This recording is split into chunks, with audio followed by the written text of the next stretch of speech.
नमस्ते एवरीवन, मैं हूं कृष्णवेणी जी, आपकी वास्तु एंड न्यूमरोलॉजी एक्सपर्ट। मेरी एक छोटी सी कोशिश जिससे मैं कोशिश कर रही हूँ कि वास्तु की अवेयरनेस, एस्ट्रोलॉजिकल साइंसेस और इन ऑकल्ट साइंसेस की अवेयरनेस लोगों तक जाए, क्योंकि मेरी लाइफ में इन साइंसेस ने काफी चेंजेस लाया है और मेरी लाइफ को काफी ट्रांसफॉर्म किया है।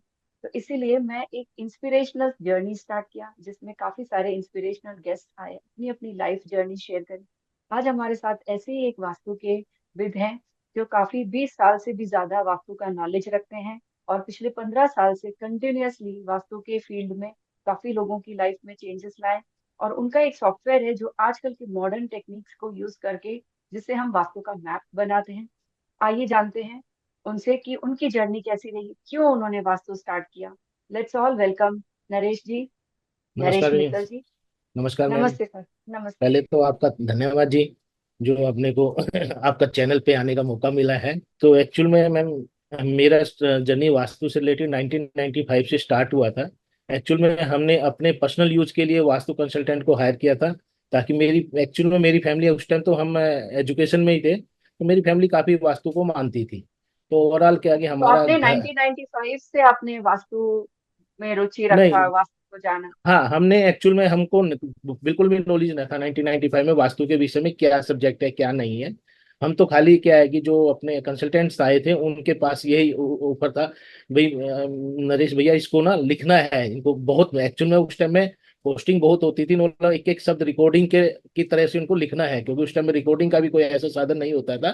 तो मेरी ड्यूटी थी कि उन्होंने जो बोला हमने H2H कॉपी करने था, ताकि ताकि हम्म। बाद में इम्प्लीमेंट किया जा सके। जी। तो मैं उनका नाम भी लेना चाहूंगा। हमने मुंबई से के आर तोशनीवाल से कंसल्टेंसी 1995 में बुलाया था। एक्चुअल में हमारे मामा जी मुंबई में रहते थे, उन्होंने किसी रेफरेंस से उनको उन्होंने दिल्ली भेजा था हमारे। तो आपको हमारा पता था वास्तु क्या होता है, वास्तु कैसे काम करता है, कुछ तो आपके माइंड में रहा होगा। मेरे मेरे पर्सनल माइंड में नहीं था, लेकिन हमारे जो एल्डर्स थे, मामा जी थे, ब्रदर थे, वो सब लोग जानते थे इस विषय में। तो उन्होंने पहले जी। भी यूज किया, बम्बे में काफी प्रचलित है था ये उस टाइम पे। तो हमारे मामा जी थे बॉम्बे में, तो उन्होंने काफी स्टार्टिंग से यूज करते थे। तो दिल्ली में जब भी ऑफिस बनाया और चीजें बनाई, तो उनकी कंसल्टेंसी के हिसाब से ही हमने कहीं भी ऑफिस बनाया है, तो वास्तु के हिसाब से बनाया। क्योंकि 1995 या 90s के दशक में काफी कम लोग होते होंगे जो वास्तु को एक्चुअली अपनी लाइफ में अपनाया या वास्तु का कोई चेंजेस किए होते हैं, क्योंकि एक्चुअल में आजकल मैम, लोगों में ज्यादा प्रचलित है। पिछले हम बोल सकते हैं 8-10 साल से एंड पिछले 4-5 साल से कुछ ज्यादा। तो उस टाइम के वास्तु जो लोग जिन्होंने प्रैक्टिस किया, जैसे आपने स्टार्ट किया और पहले आपने अपनी कंपनी या अपने बिजनेस में इसको करके देखा कि ये काम करता है। बिल्कुल मैम, हमने उनको कंसल्ट किया, उनको बुलाया और कुछ चेंजेस की, और एक जो मिरेकल चेंज हमने पर्सनल लाइफ में देखा और देख के सरप्राइज भी रहे। तब उसको हमको 7 दिन बम्बे रहने का मौका मिला उन्हीं के साथ। क्योंकि रिलेटिव इतने अच्छे थे, क्योंकि उन्होंने बोला जी आप भी सीखो, क्योंकि गॉड गिफ्टेड के बिना ये सीखा भी नहीं जा सकता, जहां तक मेरा मानना है।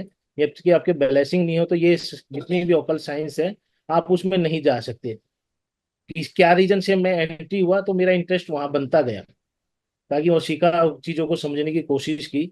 और हमने इसमें पर्सनल लेवल पे जब भी हमने कुछ भी किया, हमने पर्सनल लेवल पे किया, और मिरेकल चेंज हमने इसके अंदर पाए।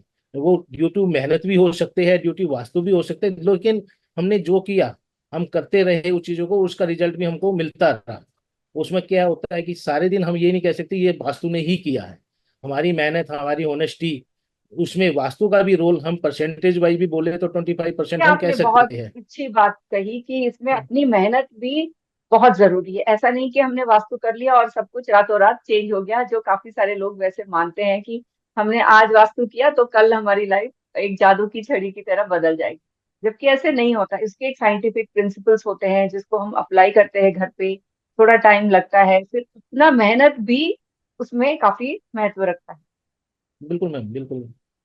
बिना मेहनत के कोई भी चीज को ऑनेस्टी से, जो चीज हमने अपने फैमिली से अपनाई है चीजों को लेके ना, वो ड्यू टू कंटिन्यूसली होती है। मतलब जब हम कोई भी चीज का पूजा पाठ करते हैं या वास्तु करवाते हैं, एस्ट्रोलॉजी में जाते हैं, ये अपने को अवेयरनेस देता है, और एक पॉजिटिव थिंग्स वाला ही बंदा इस फील्ड में जाएगा, ताकि मेरे को कुछ अच्छा करना है। मेहनत तो हर लोग कर जी। रहे हैं, लेकिन हम अपने फील्ड में अच्छा करेंगे तो इन फील्ड में जाएंगे, तो ये हमारे लिए एक माइलस्टोन काम करता है। कितने साल से कर रहे हैं नरेश जी वास्तु, और आपका अपना कंपनी भी है, आप काफी सारे नए टेक्नोलॉजी भी यूज करते हैं। तो पहले के टाइम के वैदिक वास्तु, फिर हमने हमारी जनरेशन ने सीखा महावास्तु, फिर अभी काफी सारे एनर्जी वास्तु, स्कैनर वास्तु। आप कुछ बताएंगे, इन सब वास्तु का बेस तो सेम ही है, तो क्या डिफरेंस है इन सारे वास्तु के नाम में या इनके एप्लीकेशन? स्टार्टिंग में हम वैदिक वास्तु ही अप्लाई करते थे, मतलब शास्त्रार्थ है, श्लोक के विषय पे जो भी एक एक चीजों को कंटिन्यू किया, हमने उस लेवल पे ही सीखा है। 1998 में पहला दिल्ली का इंस्टीट्यूट बना था, हम 20 लोग थे जो फर्स्ट बैच के स्टूडेंट रहे हैं। तो तब से हमारी जर्नी स्टार्ट हो गई थी वो चीज़, और बड़ी मेहनत से हमने अपने बिजनेस को ड्रॉप करके 2 घंटे के लिए वीकली बेसिस पे 1 साल 1.5 साल कंटिन्यू एज ए स्टूडेंट हमने बन के चीज़ों को सीखा। और हमने को फील होता है कैसे हम काम को छोड़ के जाते थे क्लास को, लेकिन वो इंटरेस्ट था तो हम जाते थे और सीखते थे। और मैं उन गुरु जी का मैंने पंडित गोपाल शर्मा जी से सेकंड गुरु रहे मेरे जो वास्तु के फील्ड में, उनसे सीखा। और वहाँ पे काफी गुरुओं से मेरे को सीखने को मिला। जैसे पूर्ण चंद्र राव जी जो हैदराबाद से थे, जो अब नहीं रहे हैं, अपने आर प्रसाद जी है, ब्रिजमोहन शेकड़ी जी है, अरुण बंसल जी है, काफी लोग, क्योंकि पहला इंस्टीट्यूट था, काफी लोग वहां सिखाने के लिए आते थे। और सबके सानिध्य में मेरे को सीखने को मिला। और एक वो रियल जो टच था ना, उस टाइम में ऐसा नहीं था कोई चीज छुपाई जाती थी, कोई चीज बताई नहीं जाती थी। तो जैसे जी। क्वेश्चनिंग होते तो वो चीजें हम लोगों को बताई जाती थी एज ए स्टूडेंट। जैसे हम फर्स्ट का और सेकंड क्लास के बच्चों को चीजों को सिखाया जाता है, नई चीजों को कन्वर्ट की जाती है, और वो डे बाय डे चीज हम लोगों के अंदर कन्वर्जन आती गई है, कैसे चीजों को हमने कन्वर्ट करना है। जैसे आपने बोला भाई, वैदिक वास्तु, महावास्तु, एनर्जी वास्तु, चीजें सब चीज बेस तो अपना वही है, वैदिक वास्तु ही है। चीजों को हमने मोल्ड किया, टेक्नोलॉजी से किया। जैसे कंस्ट्रक्शन में भी 100% चेंज हो चुका है। जैसे हम पहले मकान बनाते थे, आज मकान बनाने का वे और स्टाइल ही चेंज हो गया, एलिवेशन चेंज हो गया। चीजों को लेकर तो आज वो चीजों की रिक्वायरमेंट भी है। आज हम क्या है कि एक हम 100 गज के मकानों में आ गए हैं, तो उस मकानों में तोड़ना फोड़ना ये चीज सब चीजें बहुत टेक्निकली नहीं पॉसिबल है। चीजों को हर किसी के बस का बजट भी नहीं होता। एक बार मकान लाइफ में बंदा, जो नॉर्मल बंदा है, 15-20 साल के लिए मकान, मेहनत के बाद मकान बना पाता है। पेरेंटल मिल जाए तो एक अलग इशू है, लेकिन अपनी मेहनत से 15-20 साल में एक ही मकान बना पाता है चीजों को लेके। फिर उसको जी। बहुत सारी चीजें इमीडिएट चेंज करना, ये करना हर किसी के बस की नहीं होती। और वैदिक कोई वास्तु भी में हमारे देश में, भारत में, कोई भी जब घर बनाता है, उसका एक सपनों का एक, उसका पूरी जिंदगी का एक सपना होता है कि हमारा एक घर हो जिसको हम अपने पूरे मेहनत से, पूरे प्यार से सींच के बनाएं। तो उसमें वो अपने पूरा पैसा ही नहीं, अपने पूरे इमोशंस, अपने पूरे भाव, अपने सारी चीजें वो उस घर में डाल देते हैं।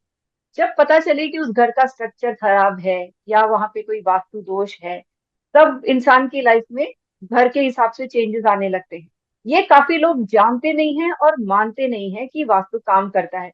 जैसे बहुत लोग बोलते हैं हमने आज घर शिफ्ट किया और अभी कुछ टाइम से, जब से इस घर में आए हैं, हमारे हमारे साथ कुछ अच्छा नहीं हो रहा है। कोई कोई कहता है जब से हम इस घर पे आए हैं हमें तो बहुत बरकत हुई है। तो इसका आपका क्या कहना है? बिल्कुल ठीक कह रहे हो मैम। मैंने 1997 में अपने पर्सनल मकान लिया है, तो वो भी एज पर हम्म। वास्तु जितनी मेरे को नॉलेज थी, केवल उसी के हम्म। बिहाफ पे लिया है। तब की पेरेंट मना कर देते भाई इस टाइप का अंडर कंस्ट्रक्शन मकान है, नहीं लेना। क्योंकि क्या है कि बिल्डर जो पुरानी सोचती थी, बिल्डर जब डील होने के बाद कुछ नुकसान ना कर दे, कम ना लगा दे। लेकिन हमारी एक जी। वो माइंड में जिद थी तो वही लिया, और प्रभु की दया से 27 साल से मैं मकान में ले रहा हूँ। टू बी फ्रैंक, मतलब क्या है कि हेल्थ वेल्थ हर तरह से सोशल नेटवर्क के हिसाब से बरकत दी है। मतलब उसमें मैं उसमें वास्तु का बहुत बड़ा रोल मानता हूँ। जो डिसीजन हमने 1997 में लिया था और आज तक वो फॉलो हो रहा है, तो कहीं ना कहीं वो मेरे लिए काम कर रहा है।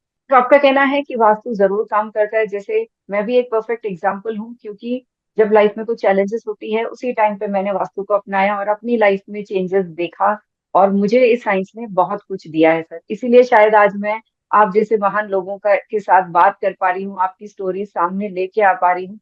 तो अगर कोई चाहता है कि अपने घर का वास्तु हमें करना है, समझ लीजिए उनके पास फिलहाल कोई चैलेंजेस नहीं है, कोई प्रॉब्लम नहीं आ रही है, फिर भी जैसे लोगों को देख के लगता है चलो हम भी अपने घर का वास्तु चेक कराते हैं, तब उस टाइम पे उनको क्या क्या चेक करना चाहिए अपने घर पे, क्या सही है क्या गलत है? क्योंकि आजकल फ्लैट में जैसे हम लोग 16 दिशाओं में ग्रिड करते हैं घर को, उसमें काफी माइन्यूटली हम लोग चेक करते हैं। तो क्या चीज है जो किसी को अपने घर पे ध्यान रखना चाहिए घर लेते समय, स्पेशली फ्लैट लेते समय? एक्चुअली में क्या, सबसे पहले तो क्या है कि फ्लैट हवादार हो, रोशनी, नेचुरल रोशनी आती हो। डायरेक्शन वाइज बहुत सारी चीजें लिमिटेशन होती है, हर बंदा उस लेवल पे नहीं जा सकता।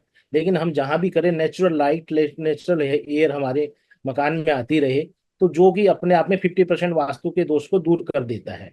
उसके बाद सब चीजें, जोन भी उसमें काम करती है, दिशाएं भी काम करती है, मेन एंट्री भी काम करती है।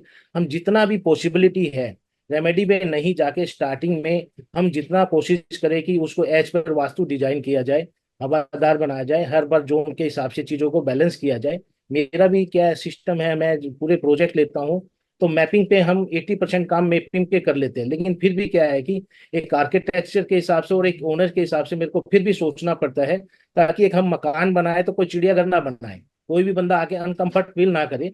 क्योंकि कोई भी मकान आज बनाने का मतलब कि 5 से 10 करोड़ रुपए सामने वाले का लगना है, और वो हर रोज नहीं लगा पाएगा। तो मेरे को उस चीजों का भी ध्यान रखते हुए ना चीजों को सुंदर भी बनाना है, एज पर वास्तु भी बनाना है, और कंफर्ट भी है। मैं ये मानता हूँ कोई एक बंदा अच्छा मकान कहने से अच्छा नहीं हो सकता। यदि आपके यहाँ 50 गेस्ट आ रहे हैं ना, उसमें 45 मकान बंदे को, गेस्ट को अच्छा लग रहा है, तो वहां का वास्तु नो डाउट बहुत अच्छा होगा। मतलब आपको जोन पता है नहीं पता, लेकिन वहां की जो फीलिंग है ना, हर बंदे को इम्पेक्ट करती ही करती है, और वो बंदा अपने आप में जज करता है। तो ये जजमेंट, सेल्फ एनालिसिस जो मैं वास्तु बोलता हूँ, आप खुद भी चेक कर सकते हैं, और एक अच्छे कंसल्टेंट से भी चेक करा सकते हैं, क्योंकि आप अंदर से ही सब चीजों को जानते हैं, उसको फील करना जानते हैं, और चीजों को वो बोलती है। हम किसी से भी कंसल्टेंट से बात करते हैं, उसकी बातों से हमको वास्तु का पता लग जाता है कि अच्छा, इसका गेट कहाँ क्योंकि पर वो अपने होगा। घर की भाषा बोल रहा होता है, वो अपनी अपने घर घर की की भाषा भाषा। बोल रहा है। वो जैसे भी है, अब जैसे हमने सीखा भाई वो बोलता कैसे है, वो चलता कैसे है, वो जो एनर्जी में रहता बंदा वैसे ही फॉलो करता है। इसीलिए मैं एक बात और कहना चाहूंगा, होटल का वास्तु, होटल के रूम कितने ही गलत होने के बाद हमारे ऊपर इम्पैक्ट नहीं करते, क्योंकि वहां हम 8 से 10 घंटे एक दिन में यूज करते, और 15-20 दिन, साल में 10 दिन भी यूज नहीं करते। तो वो एनर्जी वहां इम्पैक्ट ही नहीं करती। वहां का टॉयलेट कहाँ है, हमारा हेड पोर्शन कहाँ है, लेकिन जो मैक्सिमम एनर्जी हम ऑफिस में और घर में बिताते हैं, वो हमारे ऊपर 100% इम्पैक्ट करते हैं, और हम उसी की भाषा बोलने स्टार्ट कर देते हैं। जैसे आपने कहा कि घरों में और इनकी एनर्जीज का काफी, क्योंकि कोई भी किसी भी घर पे रहता है, उस घर की फीलिंग से ही पता चल जाता है उस घर का वास्तु कैसा है या नहीं है। तो बिल्कुल। जैसे आजकल जो फ्लैट्स का जब फ्लैट सिस्टम है, अपार्टमेंट से एक एक रो में 10-10 12-12 टावर्स बने हैं, या 30 से 40 टावर तक भी बने हैं, तो क्या सभी सेम वास्तु सेम रहता है उस घर पे रहने वाले सभी लोगों को?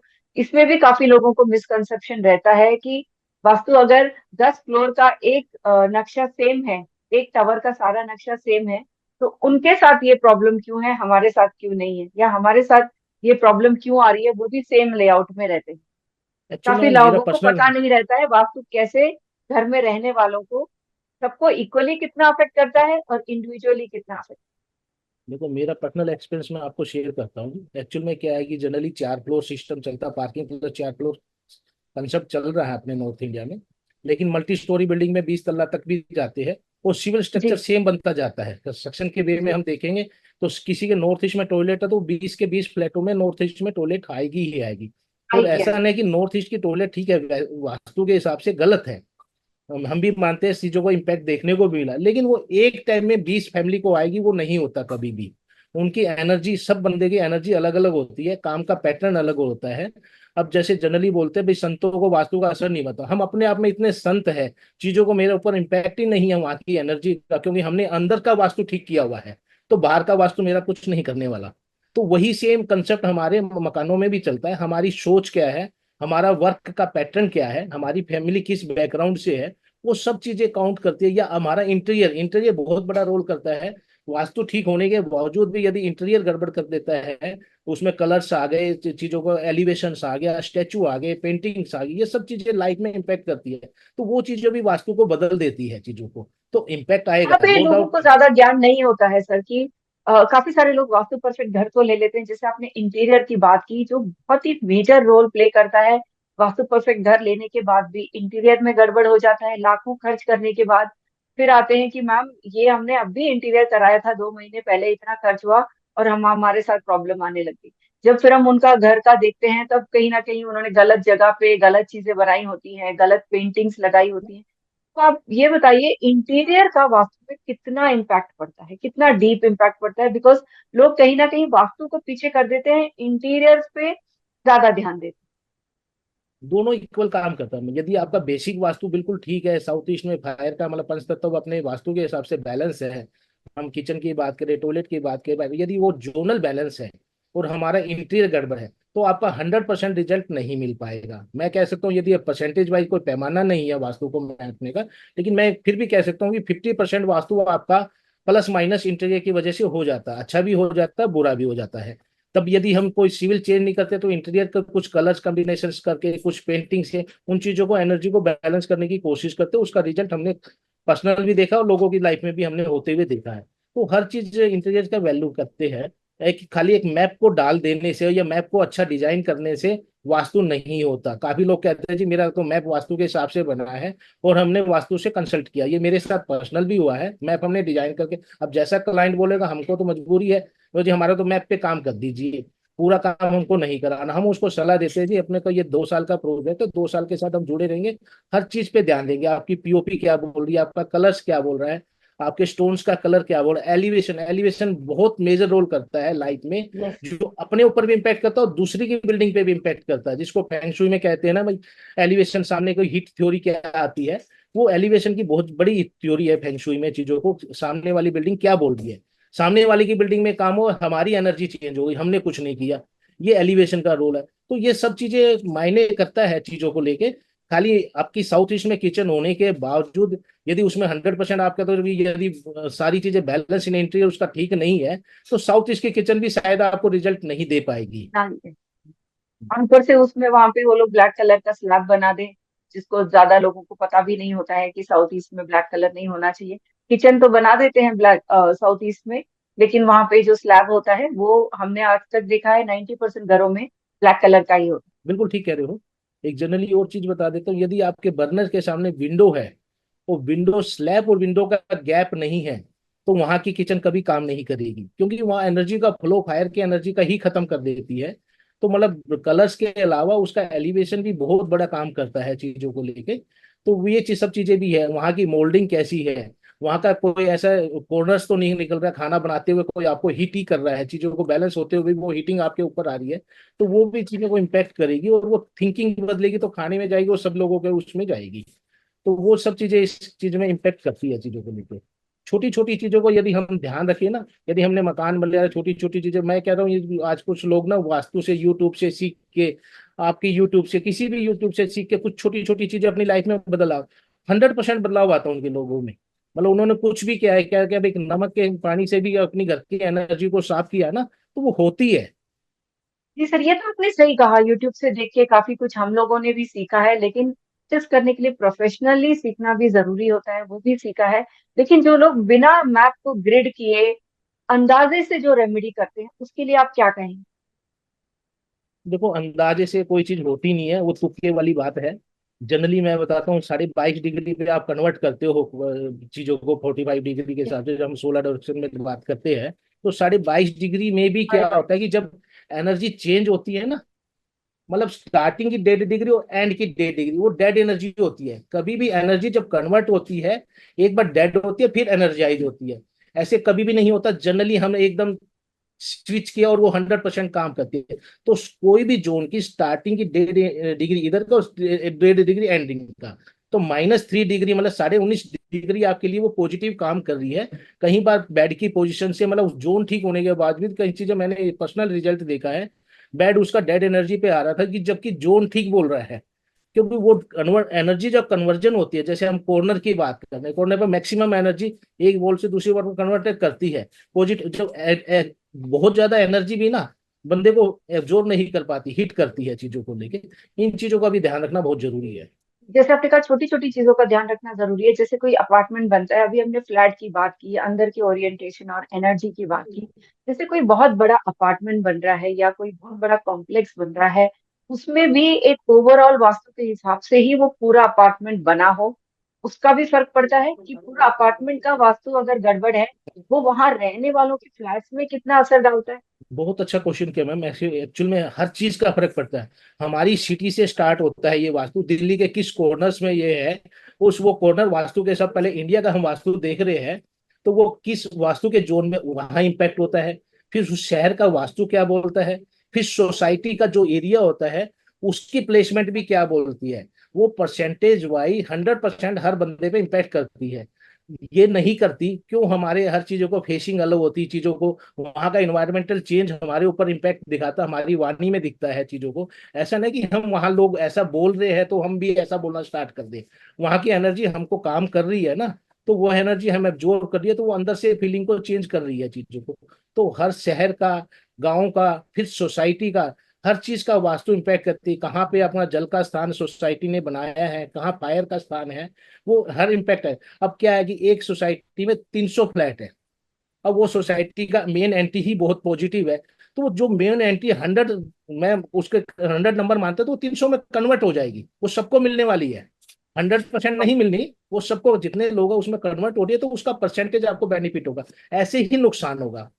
मतलब ये नहीं है कि सोसाइटी गलत बनी हो, मेरा मकान ठीक है। तो हम क्या है कि बैलेंस कर रहे हैं चीजों को, हम सोसाइटी को नहीं बदल रहे, हम अपनी एनर्जी को बदलना चाह रहे हैं चीजों को। तो यही चीज है, हम अपने आप को साफ रखें, अपने देश को, मतलब अपनी अगर गली कोई को साफ सोसाइटी रखें। ऐसा बना है जिसके बाद जिसके समझ लीजिए जिसके साउथ ईस्ट में या साउथ वेस्ट में अगर कोई पानी का बहाव है, कोई झील है या झरना है, जैसे आजकल शहरों के बीचों बीच सब कुछ कंस्ट्रक्शन होने लगा है, जंगल भी शहर बनने लगे हैं, जगहों को क्लियर कर करके अपार्टमेंट्स का कंस्ट्रक्शन हो रहा है।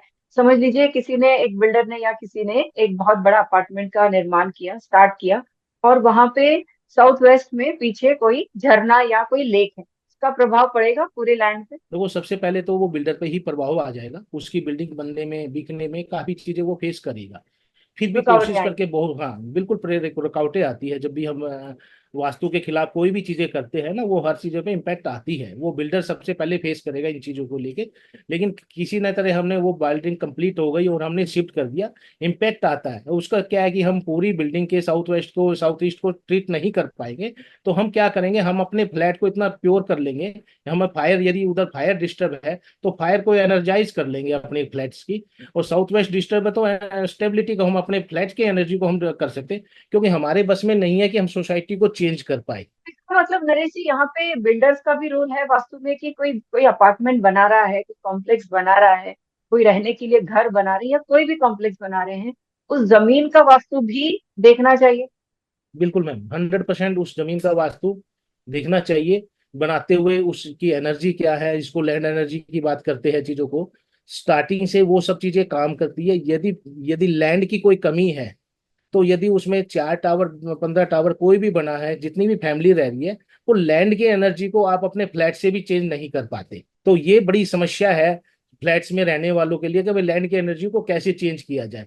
वैसे आजकल बहुत सारी ऐसी टेक्निक आ रही है, लेकिन फिर भी उससे 100% रिमूव नहीं होती। लेकिन क्या है कि आज मजबूरी है, हम अपने क्या है कि पेस मेकर पे भी जिंदा रहते हैं। तो वही सब चीजें हैं जो आज मॉडर्न टेक्नोलॉजी है, उसको अपनाया जाए।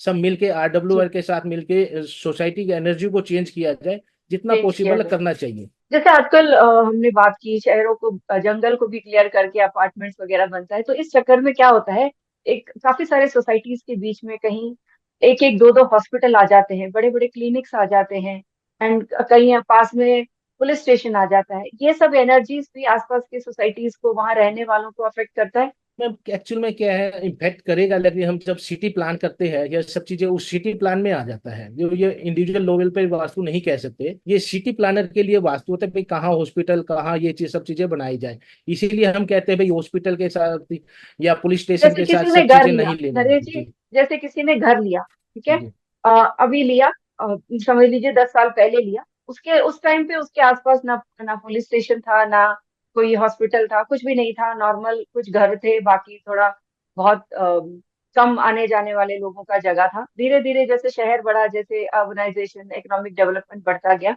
अगर आज की डेट में ऐसे किसी ने घर लिया कि वहां पे आसपास कुछ नहीं है, पर अब वहां पे हॉस्पिटल भी बन गया, वहां पे थोड़ी दूर पे कोई मॉर्चरी भी बन गई, तो वो एनर्जी अफेक्ट करती है। बिल्कुल करती है मैम। अब कोई दूसरे की बिल्डिंग में हम रोक नहीं सकते चीजों को। नहीं तो जी। हाँ, तो क्या कर सकते हैं, क्या है कि या तो हम अपना मकान ही चेंज कर ले, क्योंकि जब आपका मकान बना था उस टाइम में, एक मैं प्रैक्टिकल बात कर रहा हूँ, लैंड की वैल्यू जीरो थी। अब जब वहां बहुत ज्यादा डेवलपमेंट होगी तो लैंड की वैल्यू काफी अच्छी हो गई है, तो हम वहां जी। बेच के निकल सकते हैं। देखो एक बहुत अच्छा अल्टरनेटिव है मेट्रोपॉलिटन के लिए। तो भाई यदि साइड की एनर्जी को हम चेंज नहीं कर पा रहे और वो 100% इम्पैक्ट रहते हैं, तो मकान बदल लेना ही ज्यादा सुटेबल है।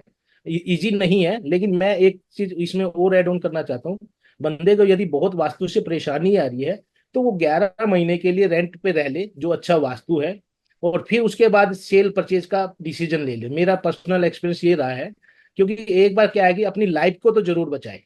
जी, ये आपने बहुत अच्छी बात करी कि ये एनर्जी जरूर अफेक्ट करती है। अगर कोई वो घर से शिफ्ट कर सकता है, घर को बेच के या रेंट पे कहीं और शिफ्ट कर सकता है, तो वो अच्छा रेमेडी।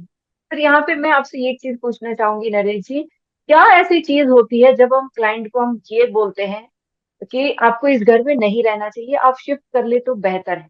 ऐसा कभी आपके साथ हुआ, या ऐसी कौन सी चीज है जब हमें क्लाइंट को ये बोलना पड़े बहुत वास्तु के टिपिकल हिसाब क्वेश्चन है। किसी भी मकान को किसी के मकान के छुड़वाने के लिए जब बोलते हैं ना, तो हम अपने आप को वहां रखने की कोशिश करता हूँ। जो मैं अपने पर्सनल लेवल की बात करता हूँ, क्योंकि सामने वाले के लिए मकान बदलना कितना टफ है। जो मेरे लिए टफ है, तो सामने वाले के लिए भी मैं टफ मानता हूँ। कितनी ही बड़ी पार्टी हो, वो उसी लेवल पे चीजें को चेक करेगा। लेकिन बहुत बार ऐसा होता है, कोशिश की जाती है सर इसको रेमेडी से मैं इतना कर सकता हूँ कि आप डे बाय डे रेमेडी करते जाओ, इसको रहते जाओ। लेकिन ये सोल्यूशन नहीं है। यदि आपकी कैपेसिटी में है तो बदल ले तो ज्यादा अच्छा है, या पूरा रिकंस्ट्रक्ट कर ले। हम प्लॉट को ना भी बदलना चाहे तो रिकंस्ट्रक्ट कर ले चीजों को, तो भी हम चीजों को बैलेंस कर सकते हैं चीजों को। अब वो सामने क्लाइंट कैसा रहता है, वो सब डिपेंड करता है क्लाइंट को। पर हमारे बोल देने से, हम हमारे शब्दों ने ना बहुत सोच समझ के बोलना होता है क्लाइंट के लिए, सामने वाला बंदा कितना, क्योंकि उन्होंने मेरे को एक जैसे विश्वास मेरे करके एक बुलाया क्लाइंट थे, है। मैंने ये सवाल इसलिए पूछा क्योंकि अभी पिछले साल एक क्लाइंट थे जिनका उस घर पे, वो लोग 3 साल से एक घर पे रह रहे थे। जब से उस घर पे आए, उनका 3 से 4 बार मिसकैरेज हो चुका था। उनके घर पे बार बार एक्सीडेंट्स हो रहे थे, और उनके घर पे हर डायरेक्शन, सारे कार्डिनल डायरेक्शंस में इम्बैलेंस। अपार्टमेंट में रहते थे, सारे कार्डिनल डायरेक्शंस में इम्बैलेंस था। तो जब मैं वहां पे गई, मेरे को लगा कि नहीं, इनको छोटी छोटी रेमेडीज से भी यहाँ पे फर्क नहीं पड़ने वाला है। मैंने उनको बोला आप घर शिफ्ट कीजिए, और उन्होंने बोला कि हमको काफी लोगों ने बोला इस घर में ये है वो है, पर हम मान नहीं रहे। वहां की एनर्जी सी मुझे ऐसी लगी कि किसी के घर पे जाते ही हमें लगता है ना कि यहाँ पे कुछ तो है, गड़बड़ है। तो ऐसे सिचुएशन में वो लोग बहुत ही डरे हुए थे। मैंने उनको बोला कि नहीं, यहाँ पे आपके साउथ वेस्ट में भी आपका टॉयलेट है, साउथ ईस्ट में भी है, उनके नॉर्थ ईस्ट में भी किचन था, काफी सारी और भी स्ट्रक्चरल प्रॉब्लम्स थी उसमें। तो मैंने उनको बोला आप इस घर से चेंज कर लीजिए। पर सर, वो एक मेरा डिसीजन, एक अच्छा डिसीजन था जो मैंने उनको बोला कि आप शिफ्ट कर लीजिए। जैसे ही उन्होंने 1-2 महीने में वहां से शिफ्ट किया, उसी के 3-4 महीने बाद they were able to conceive. And उसके बाद उन्होंने जो मेरे को दुआई दी घर आके, ऐसे कभी कभार किसी केस में हम ये बोल सकते हैं कि आप शिफ्ट करने से अच्छा है। बिल्कुल, यदि हमको लगता है ना हम इसको सोल्यूशन नहीं दे पाते, तो 100% बोलना चाहिए। तो ये डॉक्टर भी अपनी चीजों में यूज करता है। भाई उसके हाथ में नहीं है तो वो कहता है जी पेशेंट को ले जाइए, कोई बेनिफिट नहीं है चीजों को लेके। तो जी ये चीज जी। अपने को बोलना ही पड़ेगा। 100% चीजें हम एक बैलेंस नहीं कर वास्तुशास्त्री सकते। कितना अश्योरेंस दे सकता है किसी क्लाइंट को जब वो प्रॉब्लम से आते हैं कि आपका ये 100% ठीक होगा ही होगा, कि हम एक कोशिश करेंगे आपको डिफरेंस दिखेगा? ये एक वास्तुशास्त्री कैसे अपने आप को अपने क्लाइंट के सामने रखे कि हम किस हद तक चीजों को ठीक कर सकते हैं? देखो जी, ये सब कंसल्टेंट का अपना अपना प्रैक्टिस का अनुभव होना है। चीजों को किताबें सबने पढ़ी है, लेकिन आप फील्ड में कितना एक्सपीरियंस वो चीजों को करते हैं। तो ये 100% एक्चुअल में जब आप डिसीजन लेते हैं ना कोई भी चीजों को, और पॉजिटिव लेते हैं, सामने वाले की भलाई के लिए लेते हैं, तो प्रकृति भी उसके लिए काम करती है। तो वो चीजों को डिसीजन को ओके करती है। वो क्लाइंट के बिहाफ पे और आपके बिहाफ पे दोनों चीजों को बैलेंस करने के, कभी भी किसी की चीजों को अनएक्सपेक्टेड हम नहीं कर सकते चीजों को लेके। तो प्रकृति चाहती है तो वो चीजें हो जाती है, चीजों को हम हो करने वाले जाती कुछ है नहीं जी। होते हैं। क्योंकि वास्तव में काफी सारे केसेस ऐसे हुए हैं जहाँ पे मैंने भी 100% रिजल्ट अब तक दिए हैं। एक आध जगह ऐसे कभी होता है कि उनको डिले हो रहा है, कुछ चेंजेस नहीं दिख रहे, ऐसे भी केसेस हमारे सामने आते हैं। तो इसलिए ये सवाल था। जैसे आजकल के फ्लैट में हम लोग काफी सारे माइन्यूट डिटेल्स देखते हैं, 16 डायरेक्शंस को ग्रिड करते हैं। तो ये ग्रिड करने के लिए वास्तु कंसल्टेंट्स काफी सारे डिफरेंट डिफरेंट सॉफ्टवेयर और डिफरेंट डिफरेंट तरीके यूज करते हैं। ऑटो कैड से ग्रिड करते हैं, और आपका जो वास्तु टेक इंफॉर्मेशन पावर, जो आपका जो सॉफ्टवेयर है, आप उसके बारे में कुछ बताएंगे कि आप लोगों की मदद कैसे करते हैं? वास्तु कंसल्टेंट कैसे आपसे जुड़े हुए हैं? वो वो सॉफ्टवेयर क्या है, कैसे वो हेल्प मैंने करता है? हमने अपने लिए पर्सनल के लिए यूज के लिए बनाया था चीजों को, क्योंकि हम प्रैक्टिकली बहुत मेहनत करते थे मैप बनाने के लिए चीजों को। जब शक्ति चक्कर नहीं बना था तो हम डी से चीजों को, डिग्री को डिवाइड करके चीजों को बनाते थे, बहुत वक्त ग्राफ लगता था उन पेपर पे चीजों में। बनाते थे। ग्राफ जी। पेपर पे बनाते थे, चीजों को काउंट कर करके चीजें बनाते थे, तो बहुत वक्त लग रहा था। तो हमने कहा कोई ना कोई चीजें ऐसी टेक्निकलिटी, क्योंकि आजकल एआई सिस्टम आ रहा है चीजों को लेके, क्यों ना हम इसको टेक्नोलॉजी में जाए और सबके लिए बेनिफिट हो चीजों को लेके। हमने अपने लिए और अपनी सहूलियत के लिए चीजों को डेवलप करवाया था, और डे बाय डे इसमें इंप्रूवमेंट की है चीजों को लेकर। आज काफी अच्छे लेवल पे करीब 480 लोग मेरे सॉफ्टवेयर को ऑल ओवर वर्ल्ड यूज कर रहे हैं। तो काफी लोगों का फीडबैक मेरे को पॉजिटिव मिल रहा है, और उनसे सलाह भी मिल रही है। जैसे किसी ने सलाह दी और वो हमको सबके लिए अच्छी लगी, तो हम उसको रीडेवलपमेंट में डाल देते हैं, और 30-40 डेज के अंदर वो डेवलप होकर सबके लिए बेनिफिशियल हो जाती है चीजों को लेके। मैं उस तो चीज को इसमें क्या थोड़ा है सा। कि अगर हम कोई मैप डालते हैं उसमें वो अपने आप ग्रिड करेगा, उसमें हमें कुछ चीजें टेक्निकली इजी है कि हर कोई, क्योंकि मैं हर कोई टेक्निकली उतना साउंड नहीं होता है उसको यूज करने के लिए। मैम एक्चुअल में क्या है कि एक जियो जैब्रा से भी ये सब काम हो जाता है, जो फ्री की एप्लीकेशन है। तो उसमें थोड़ा सा टेक्निकलिटी है, कोई भी चीजों से हम कर ले कोई इशू नहीं है, लेकिन क्या है कि सॉफ्टवेयर बहुत इजी टू मूव होता है। आपको हल्का सा भी सिस्टम की नॉलेज है ना, तो सिस्टम सॉफ्टवेयर का मतलब क्या है कि वो ऑटोमेटिक चीजों को हमने क्या है कि अंडर कोडिंग के थ्रू पीछे से सब कुछ ऑलरेडी डिग्री वाइज किया हुआ है चीजों को। तो आपने क्लिक करना वो सामने आएगा। उसका एक छोटा सा डेमो मैं आपके चैनल पे दिखाना चाहूंगा। जी मैं सर। उसको स्क्रीन शेयर कर रहा हूँ। Yes, you are welcome. ये सॉफ्टवेयर का। Thank you Naresh ji for explaining our audience, because ये काफी सारी लोगों को मदद करेगा जिनको ग्रीडिंग में प्रॉब्लम आ रही है। So thank you for showing this. Ma'am ये फर्स्ट विंडो खुलता है, जैसे ही कोई हमसे जुड़ता है उसके पास यूजर आईडी पासवर्ड मेल के थ्रू जाता है। तो यहाँ हम जैसे ही वो एप्लीकेशन खोलता है, वास्तुटेक इंफॉर्मेशन पावर एडवांस हो चुका है अभी ये। तो यूजर आईडी पासवर्ड चलता है, तो उसको हमने अपना पर्सनल यूज किया हुआ है यहाँ पे। तो हम लॉगिन करते हैं, तो ये कनेक्ट हो जाता है। तो जैसे ये लॉगिन पे जाएगा, यूजर आईडी मैच करेगा, तो एक ओटीपी अपने मोबाइल पे जाएगा। ये सेफ्टी पर्पज से सबके डाटा पर्सनल यूज पे क्या है कि मिस यूज ना हो। तो अभी मेरे मोबाइल पे एक मेल आया है हर जिसपे कोई ओटीपी इसको है। ओटीपी के थ्रू ही यूज कर सकता है। अगर आपने लिया है तो आपके मोबाइल पे ओटीपी आएगा तब आप ही यूज कर सकते बिल्कुल बिल्कुल। हैं। जी। ये दोनों तरफ से बेनिफिट है, क्लाइंट के लिए भी और हम लोगों के लिए भी, मिस यूज ना हो और किसी का डाटा एक दूसरे को देख ना पाए। जी। ये हमने ओटीपी आया, ओटीपी प्लेस कर दिया। तो ये एक डेस्क विंडो आती है। ये वो मैप है जो इसमें मैं ऑलरेडी वर्क कर चुका हूँ। ये जी। जब स्टार्टिंग में मिलता है तो दो ट्रायल मैप मिलते हैं, एक ग्रिड किया होता है, एक विदाउट ग्रिड का। पर इसको हम जी। इंपोर्ट करके लेके आते हैं, जैसे क्लाइंट ने हमने को मैप दिया तो वो इंपोर्ट कर सकते हैं, हम यहाँ पे क्रिएट भी कर सकते हैं मैप को। यहाँ जैसे हम ग्राफ पेपर पे चीजों को करते हैं, तो वो चीजें हम यहाँ ग्रिड कर सकते हैं, चीजों को उसको डिजाइन कर सकते हैं। जी। ये मीटर फीट में यूनिट करने के बाद ये सेट कैनवस हो गया। इसको इंपोर्ट करके हम वहां ले जाते हैं। इसमें काफी ऑप्शंस है, हम सब चीजें डिस्कशन नहीं करेंगे, यूट्यूब पे ये सब चीजें दी हुई है। बेसिक चीजें मैं जी। आपको दिखाना चाहूंगा। एक मैप को लेके फंक्शनलिटी दिखाऊंगा। जैसे ये मैप जी। हमने एडिट किया और यहाँ ऑलरेडी ग्रिड किया हुआ है। ये हमने पिनिंग करना है खाली, कॉर्नर टू कॉर्नर। इसमें काफी मैप्स ऐसे हो सकते हैं जहां आपको ना सेंटर निकालने में, मैं एक मैप वो भी दिखा देता हूँ। ये टोटल क्लाउड बेस है और नेट के थ्रू ही चलेगा। थोड़ा सा दिक्कत ये होता है, कुछ एरिया में नेट की प्रॉब्लम है।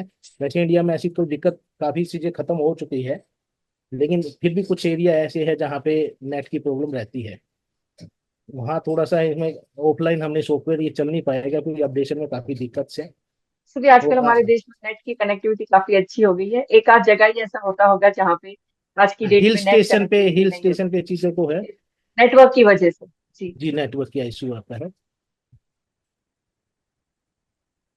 जैसे एक मैप ये दिखाना एक चाहूंगा टाइम ये। पे इसमें कितने मैप हम ग्रेड कर सकते हैं, कोई लिमिट है इसका? कोई कोई लिमिट नहीं है। वो आपका एरिया स्पेस, सर्वर पे स्पेस फिक्स हो जाता है, उसके हिसाब से स्पेस बढ़ता जाता है। ये डिजाइन मैंने क्रिएट मैप से अपने यहीं से क्रिएट किया हुआ है, सब चीजों को बैलेंस करने के लिए। तो एक मैं अनइवन मैप को दिखाना चाहूंगा ताकि थोड़ी सी क्लैरिटी हो जाए। क्योंकि बहुत बार चीजें क्या होती है कि हमने एक शोरूम को ही डिजाइन करना है, 30 बाई 60 का शोरूम है, तो सामने वाले का मैप नहीं होता, फिर वही ग्राफ पेपर पे 30 बाय 60 के मैपिंग को गिनो, उसको ग्रिड करो, वो थोड़ा सा ना अनईजी हो जाता है। और क्लाइंट के सामने ही बैठ के कब चीजें कर रहे हैं ना, तो वो पेपर पेन पेंसिल सब चीज हमने यूज की है, मतलब क्लाइंट की टेबल पे बैठ के मैंने मैप तक बनाया है। लेकिन आज मॉडर्न जी, टाइम में पहले जब तो हम ये लैपटॉप सॉफ्टवेयर नहीं होते थे, शक्ति चक्रा भी नहीं होता था। बिल्कुल, वो चीजें हम क्लाइंट के यहाँ बैठ के ही करना पड़ता था, पहले कुछ चीजें डाटा नहीं दे पाते थे क्लाइंट। तो ये सब चीजें हमने फेस की है ऑलरेडी। अब इस मैप का जैसे सेंटर निकालना ही बड़ा भारी काम है। जी यदि ये पूरी सोसाइटी का यदि मैं सेंटर निकालना चाहूँ, तो मैनुअल वे में भी मेरे लिए काफी टिपिकल काम है, जो इसमें बहुत जी। इजी वे में काम हो जाता है। मैं इसी को एक सेकंड में आपको दिखा देता हूँ। यदि हम पूरी सोसाइटी को लेते हैं, कैसे हम सेंटर निकाल सकते हैं इसको। पूरी कॉर्नर टू कॉर्नर में हम मार्क कर दी, ये ग्रेविटी ऑफ फोर्स के हिसाब से काम करता है, जैसे अपने ऑटोकैड काम करता है। मैं थोड़ा सा फास्ट ले रहा हूँ। तो इसका सेंटर भी बिल्कुल सही निकाल के देता है ये? 100%, 100% वही ग्रेविटी ऑफ फोर्स, और जो ऑटो कैड आपको निकालेगा वही सेंटर इसमें निकलेगा, क्योंकि फॉर्मूला उसके बैकएंड में वही लगा हुआ है।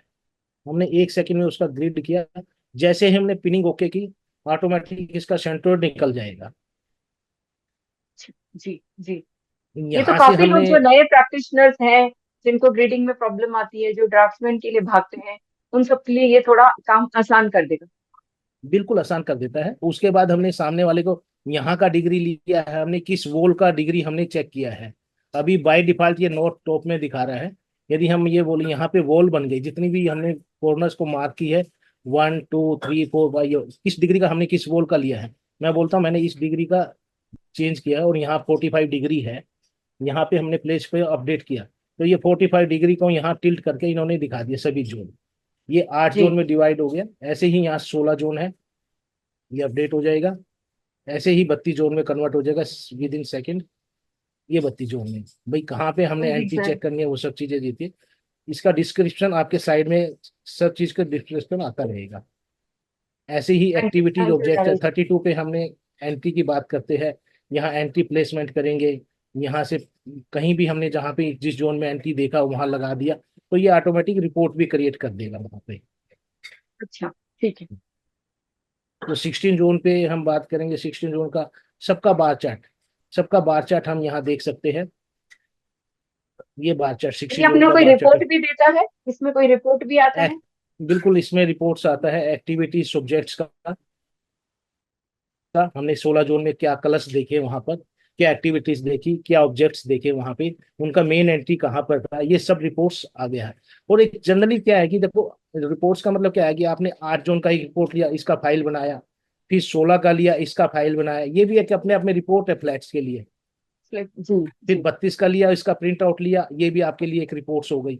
इसके अंदर प्लेसमेंट है, वो एक अलग रिपोर्ट्स आ गई। देवता डिवीजन विद इन सेकेंड में देवता डिवीजन आपके हो गई, जो काफी टिपिकल था काम करना।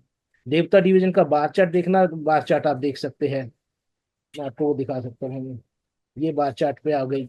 ये आपका 4 देवता हो गए, 8 देवता, फिर आउटर साइड के 32 देवता। ओके, सब ये 32 दिन। ये सब चीजें आप इसमें इजी वे में देख सकते हैं। तो देख के इनका ऐसा प्रिंट लग रहा है आउट ले काफी सकते हैं ना। इजी है, कोई नया नया वास्तु में आया है उनके लिए भी ये सब चीजें काफी इजी हो जाए। बिल्कुल, नए के लिए तो बहुत कुछ इसमें सीखने के लिए है ही। कुछ इंस्टीट्यूट मेरे सॉफ्टवेयर से पढ़ा भी रहे हैं, बहुत सारी चीजें इसमें है। और नए जो डेवलपमेंट हो रहा है, मैं उसमें इसमें पी जो हम मैं खुद पढ़ाता था कोरोना के टाइम से पहले, तो जो कुछ पीडीएफ मैंने बनाई है, मैं कुछ पीडीएफ भी उसमें देना चाह रहा हूँ उन सबको। पीपीटी है, वो सब चीजें मैं उसी सॉफ्टवेयर के अंदर डालना चाह रहा हूँ, क्योंकि कोरोना के बाद मैंने पढ़ाना छोड़ दिया था। थैंक यू तो for showing the slides Naresh ji. इसको हम स्क्रीन एंड कर सकते हैं? जी। ओके, तो मुझे लगता है जिसको कि भी इससे तो देखना है ये हम काफी क्लैरिटी मिला होगा, और किसी को भी इस सॉफ्टवेयर से रिलेटेड, इससे रिलेटेड कोई भी जानकारी चाहिए, ये सॉफ्टवेयर लेना है या फिर इसको कैसे यूज करते हैं, वैसी कोई भी जानकारी इस सॉफ्टवेयर से रिलेटेड आपको चाहिए, तो आप नरेश जी को कनेक्ट कर सकते हैं। उनका नंबर भी इसमें मेंशन्ड है एंड उनकी डिटेल्स भी डिस्क्रिप्शन में दी हुई हैं, आप उनको डायरेक्टली रीच कर सकते हैं। थैंक यू नरेश जी। अब मेरा एक सवाल बिफोर वी एंड, कि आपको इतने टाइम हो गए वास्तु में, और इतने टाइम से आप प्रैक्टिस कर रहे हैं, अभी आपका कंपनी भी है, आप इतने सारे लोगों को पढ़ाते भी हैं, कोई ऐसी चीज जो आप हमारी ऑडियंस के साथ शेयर कर सकते हैं, जो लोग अभी नए आ रहे हैं वास्तु में, जिनको सीखना है, वास्तु में कुछ अच्छा करना है, उनको कितना समय देना चाहिए? क्योंकि आजकल लोगों के लिए एक शॉर्टकट का एक तरीका ढूंढते हैं कि इसमें हम काफी जल्दी सक्सेसफुल हो सकते हैं, ऐसे लोगों को लगता है। तो कितना मेहनत लगता है अगर कोई इस प्रैक्टिस को लेगा और इसको अच्छे से प्रोफेशनली प्रैक्टिस करना चाहता है? देखो कि मेरा मानना क्या है कि आज 25 ईयर्स के करीब मेरे को हो गए, और आज भी हम स्टूडेंट ही है इस फील्ड में। और कोई भी 4 दिन में कंसल्टेंट नहीं बन पाएगा। आप सीखिए, जहां से भी मिलता है, जिस भी गुरु से मिलता है, सीखते रहिए। किसी से कुछ ना कुछ नया मिलेगा। ऐसा नहीं है कि सामने मिलेगा। वाले को पढ़ाने का स्टाइल अच्छा है या नहीं है। मैं कहूँ सीखिए। मैंने भी कम से कम 40 लोगों से सीखा है, और पेड वे में सीखा है, और आज भी मैं सीख रहा हूँ। मैं यूट्यूब से भी सीख रहा हूँ, ऐसा नहीं है। मैं सबको सुनता हूँ, तो वहां से भी कुछ चीजें अच्छी मिलती है। सबका आप देखने का नजरिया अलग है। लेकिन यदि आप प्रैक्टिस नहीं करेंगे, क्या वो एस्ट्रो हो क्या वास्तु हो, यदि आप प्रैक्टिस नहीं करेंगे, खाली पढ़ाई से वास्तु नहीं आएगा, ना ही एस्ट्रोलॉजी आएगी। जितना आप पढ़ेंगे, उसके जितने चार्ट आप देखेंगे, जितने मकान देखेंगे, आपका खुद का डेवलपमेंट चीजें स्टार्ट हो जाएगी, जनरेट होनी। जब तक खुद एनालिसिस नहीं करना सीखेंगे, तो थ्योरिकल बेस पे वास्तु नहीं होता। डेली सिविल बेस पे चेंजेस हो रही है, डेली आर्किटेक्चर चेंज हो रहा है, डेली इंटीरियर में ऐसी ऐसी चीजें आ रही है, आप बिलीव नहीं कर सकते। उस नए आर्किटेक्चर को अपने को वास्तु में कैसे इंप्लीमेंट करना है, ये प्रैक्टिस बताएगा। Thank you Naresh ji for coming here and sharing all your insights. आप अपना समय निकाल के आए, हमारे जी जी साथ ये मैम। सारी चीजें शेयर करी, वास्तु के बारे में शेयर करी, सॉफ्टवेयर के बारे में शेयर करी। बहुत बहुत धन्यवाद। थैंक यू जी, थैंक यू। नमस्कार जी, नमस्कार। Thank you everybody for watching this wonderful podcast. आप भी ऐसे और इंस्पिरेशनल पॉडकास्ट देखने के लिए हमारे यूट्यूब चैनल को स्क्रॉल करके देख सकते हैं। बहुत जल्दी मिलेंगे एक और इंस्पिरेशनल जर्नी के साथ। Thank you for watching.